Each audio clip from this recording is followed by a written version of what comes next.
Welcome to How to Get What You Want. This podcast is for driven women ready to claim their goals and navigate their careers with clarity and confidence. Join me as we explore real stories, tools, and strategies to help you steer your career exactly where you want to go. Let's get started on helping you get what you want. Have you ever gone into a meeting assuming the answer you were going to get, and then you don't get that answer? That happened to a client of mine this week. We're going to talk about how you change that so it doesn't happen again.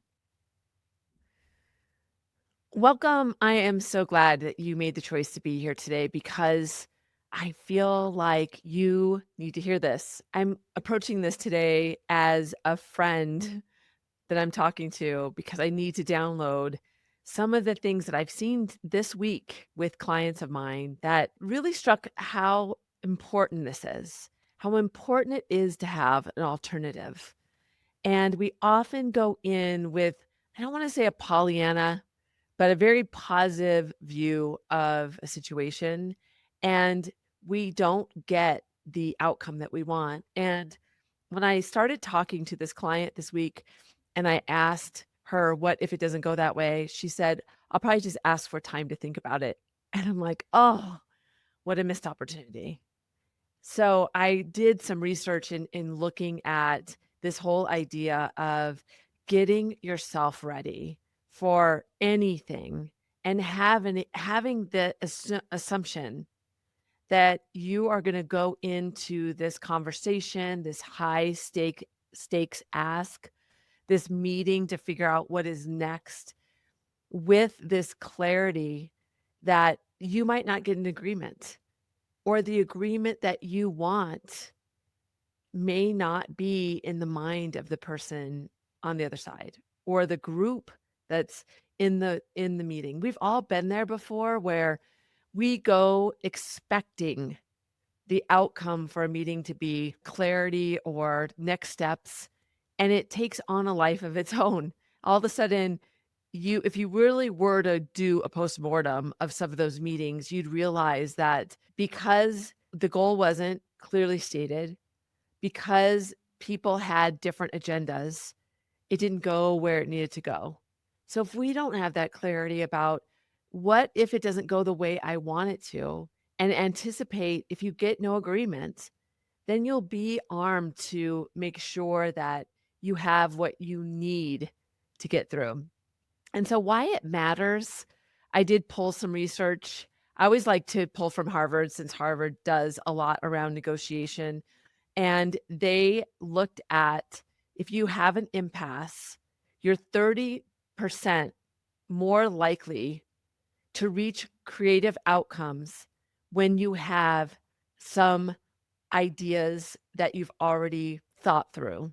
What they're saying is if you have an impasse and you only had one goal in mind, you're more likely to run into the roadblock and not know what to do, because suddenly you're surprised by the fact that you can't come to resolution.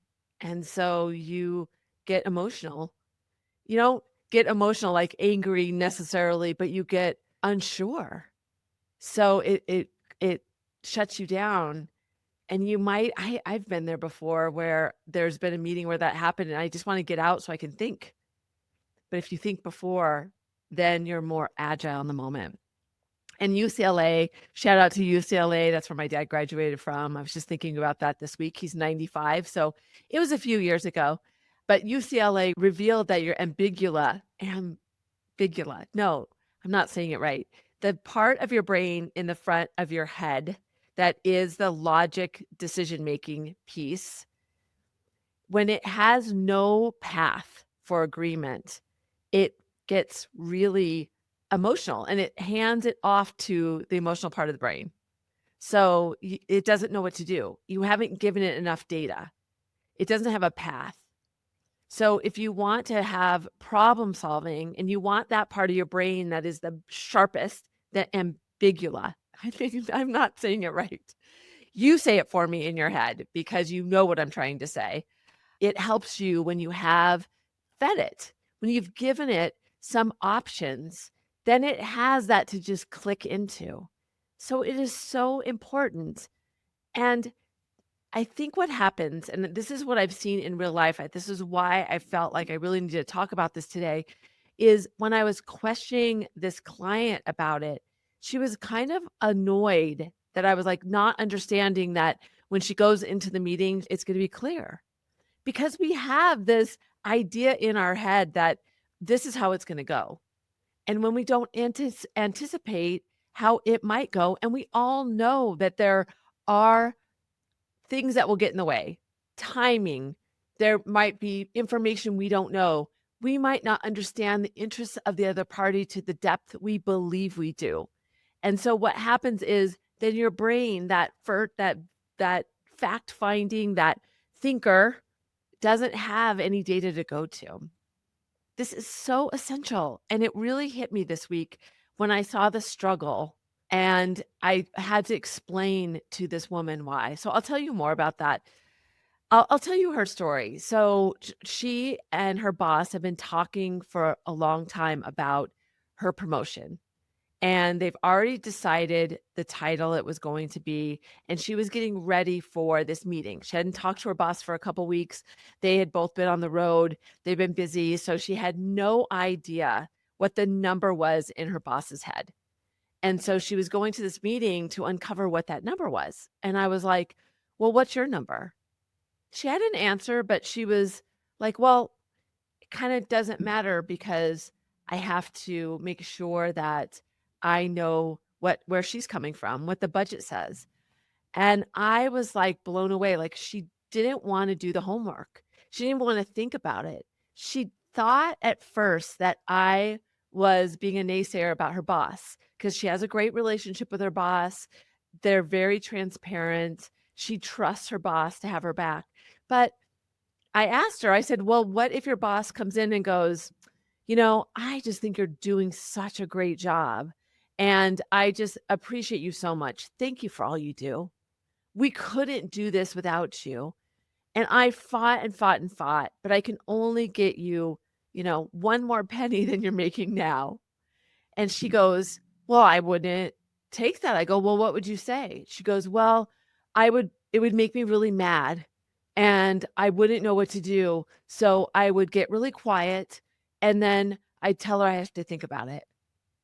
And I said, well, what if you were able to in that moment say, "Wow, I'm really shocked.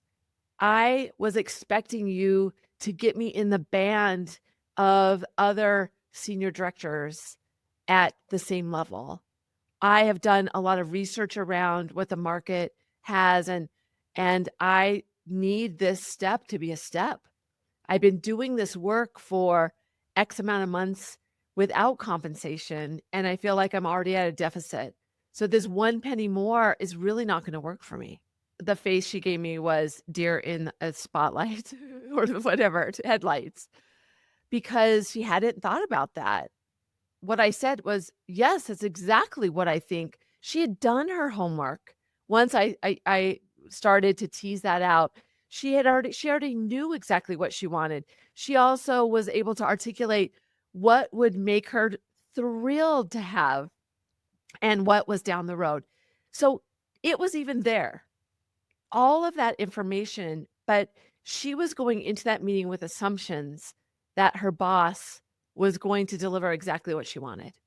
You have to anticipate this. No agreement can also be the agreement that you don't like, that isn't going to work for you. And listen to how I said that to her boss. I wasn't confrontational. I said, "I'm really surprised. I really thought that you were going to come back and I'd at least be in the range that other people within this organization have." That's raising your hand. That's showing the value. It also is giving her the context and leverage to go back and fight for you.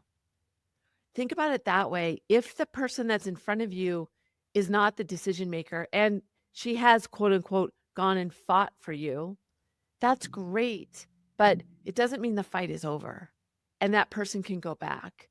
So if you arm them with more evidence of your value, of the investment you've already made, of the metrics that you have and will have, it allows them to go back. And it really allows you to have that stance and be really clear about what's important so that when you walk away from that meeting, when you have decided what is the lowest I'll take, what would make me happy, and what would make me ecstatic, then wherever that lands, you know your past self has made that choice for you about what will that emotion be? I'm going to feel really good about this. I remember being in a meeting with Dan. If you know me or follow me, you know I talk a lot about Dan. And Dan was my colleague who, looking back, I had ebbs and flows of trusting Dan, and I got to know kind of what made him tick, and he used humiliation and intimidation to get what he wanted sometimes. But he always had a plan.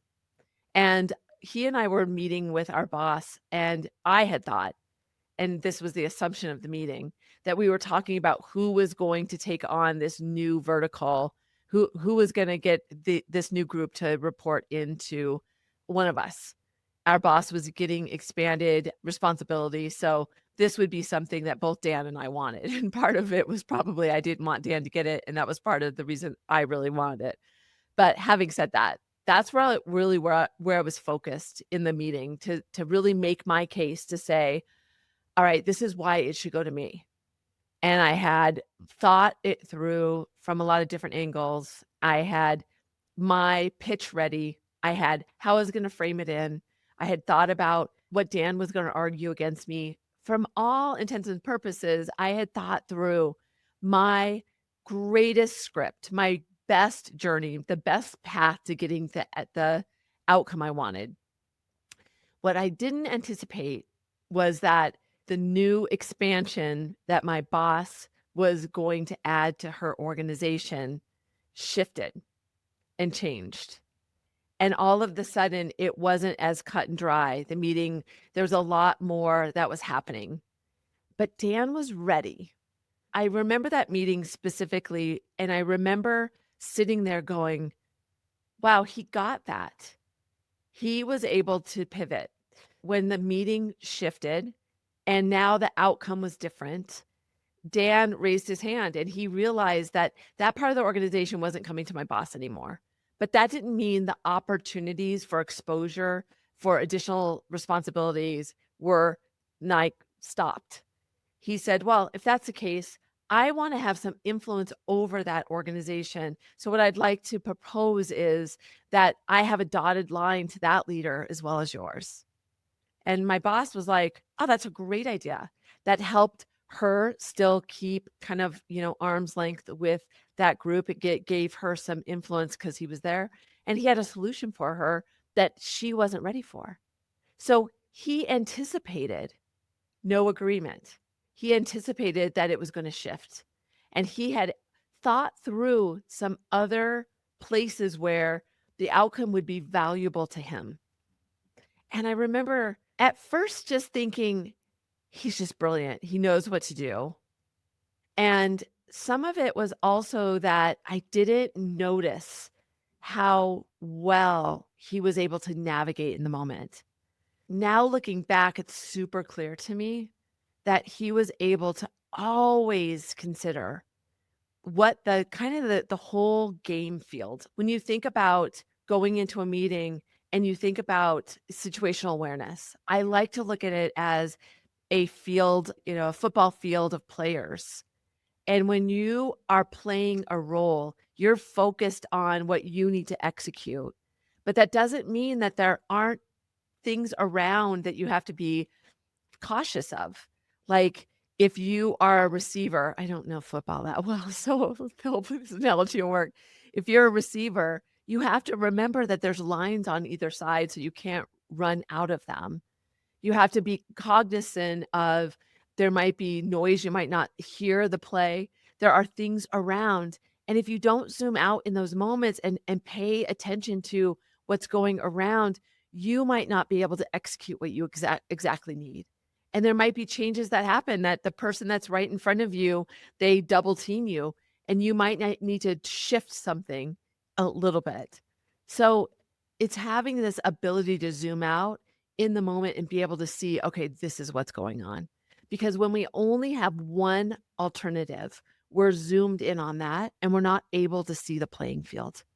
It's so important to have situational awareness and to be able to make sure that you consider everything that you need to in that moment. And by the way, because I didn't have a trusted relationship with Dan, what happened to me in those moments, whenever he was there, it did just bring this underlying, even before he said anything, amount of emotion to any meeting I went into, which always starts to cloud our thinking. So even thinking about the people that will be there that might even cloud the way you're able to move through is really important. Oh, so when I think about tips about what I want you to think about and what you can start doing, think about, what if they say no? Or they don't give you the answer that you anticipated.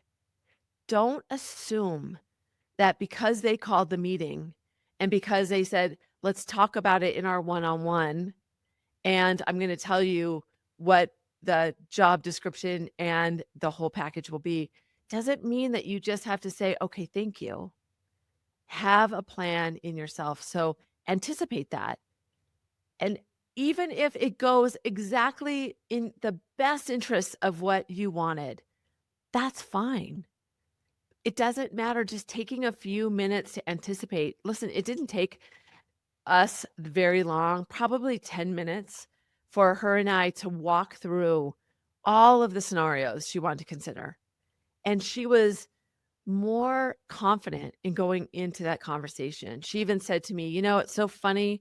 I saw that meeting coming up on my schedule and I just was like, oh, that'll be interesting to see what she has to say. I never really thought about, I need to prioritize getting ready for that. And even writing it down and being clear, she was like, "Oh, I feel so nervous saying that to her because I just respect her, and I'm in this cloud of, oh, I just don't wanna push back on anything she does for me because 'cause she's been so good to me." Well, then write down how you wanna say that in your own voice that will make her understand, "Listen, I'm disappointed, and I was really hoping I could get more." It doesn't have to be, "I can't believe," and you get angry, "I can't believe this is coming, this way."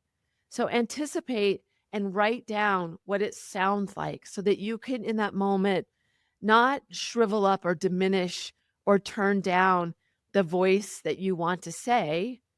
Have a script for yourself so that you feel confident and move forward. And the second tip is around, have that language, have it connect to the business. Don't make it just about you.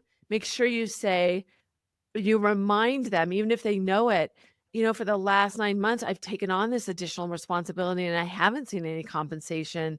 And I was really expecting this to be a step. Help them and remind them. Don't assume they know. Even if you know they know, you can frame it around, listen, you know that I did this. We need to have a different answer because this is not what I was expecting and what's right for the business. So you bring in that neutral tone. It doesn't feel for you like it's personal, and it allows you to really consider how it plugs into the business, which allows you to have that more confidence. So think about what else you can bring in. What is the market? What are the other things, the value you've already brought? What are the things that in this role or taking on this responsibility you're going to do for the business moving forward? When you add those things to your preparation, you're giving yourself more data, and data makes us feel really confident and it allows us to not make it feel personal, like I'm asking for it for just me. It also, when you think about that, you can think about your team and how the optics around that, when you get that vote of confidence from the organization, that really helps your team feel that too. It's not just you. And then the third tip is to really use the framework of CLAW. If you've heard me talk about this, even if you haven't heard of this before, having a framework that you need to move forward. And this is what I used with her. I'm actually going to give you a download that you can, one sheeter that you can go to the show notes and see it for this as well.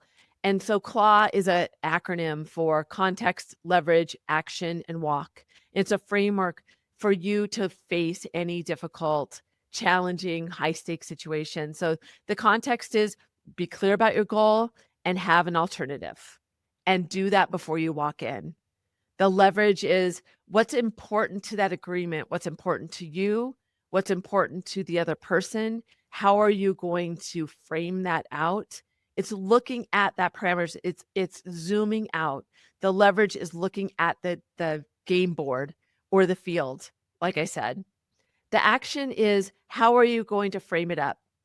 The action is what the example I used with my client is have exactly the way that from your voice, you're going to counter something that's unexpected.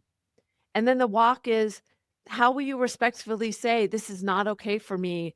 I don't know what I'm going to do yet, but I'm not going to accept this. It has to honor what is good for your best interest, even if it is getting an agreement about when will that next step happen. You can't just be okay with something that is not going to serve your overall goals.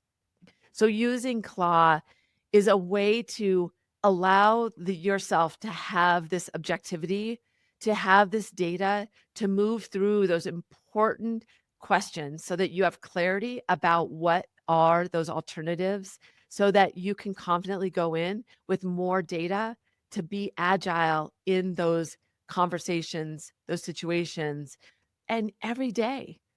This is something that you should think about. How can I use this in a a meeting that's coming up for me today? That's literally how important it is. And when you start to use it, it just becomes this natural thing. So think about what are your alternatives. Always consider that. Think about the language you're going to use in your own authentic voice, and then use CLAW as a framework to give yourself that what you need to walk through to make sure that you're ready for any situation that you're facing. So conflict isn't an enemy, but assuming is. When you assume that they're going to give you what you need and you don't even know what that looks like, you aren't advocating for yourself. And you don't even know what you want. I work with people all the time who say, I want, and they just have very general things. I want to have more autonomy, more independence. I'm like, what does that mean? Get really clear about that because when you're not clear in your own mind, then I would challenge you if you're not getting what you want, that's because you haven't advocated and haven't gotten clarity about what you want. So how are they supposed to give it to you if they don't know what's important to you? What would keep you motivated? What would make your energy just skyrocket? It's up to you. So I want you to scan your calendar and I want you to look at and not scan it like for months and months. Look for this next week. What situation are you going to use this framework around, this intention, to make sure you have clarity about if it doesn't go as you expected, what are you going to do? Have a plan. And if it goes great, great. Just start using this as a way to think about it in a lot of different ways. I'm so glad that you made the choice to be here today because I see this getting in the way of leaders every day. And so if you make this shift, this will make an impact in how you show up for you. I would love for you to sign up for the newsletter. You can go to negotiationlove.com. I go a little deeper on some of these concepts and share my stories. I love this community and I truly believe that adopting a negotiator mindset to get what you want and raising your hand is essential as you go through your career path. And I want to share that message. So go to negotiationlove.com. I'd love to see you there. And remember that negotiation is more than a skill, it is a mindset, and it can be yours. I'm glad you were here. I'm Susie. Until next time.